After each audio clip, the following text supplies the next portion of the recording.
ایک صوفی کی بات کو پڑھا تھا، میں آج آپ کو سنا دیتا ہوں. ہر جگہ پہ ہم نہیں سناتے، ہر بندے کا ہاضمہ اس کو برداشت نہیں کرتا، لیکن آپ کو بات سمجھ آ جائے گی. وہ کہتے ہیں کہ جب بھی انسان کی روح نکلتی ہے نا، اس کے دو مقام بیان کیے گئے، یا علیین یا سجین. علیین کے اندر نیکوں کی روحیں پہنچتی ہیں، اور سجین کے اندر یہ جتنے گناہگار اور کافر ہوتے ہیں ان کی روحیں پہنچتی ہیں. پر فرمایا کہ جب روح مصطفیٰ کو جسم سے نکال کے اللہ کی بارگاہ میں لے جایا گیا اور وہاں جا کر سب انعام و اکرام عطا کیے گئے، تو اللہ نے فرشتے سے فرمایا، اے میرے فرشتے، یہ میرے محبوب کی روح ہے. میں جس کی بھی روح نکالتا ہوں اور تجھے کہتا ہوں کہ اس بندے کے جسم سے نکال کر اس سے اچھی جگہ پہ رکھ دے.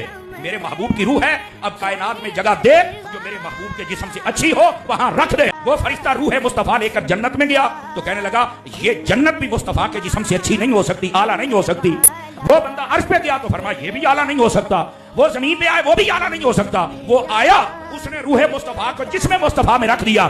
کہتا ہے میرے اللہ، تیرے حبیب کے جسم سے افضل جگہ مجھے ملی نہیں، میں نے 12 روح کو جسم محمد میں رکھ دیا.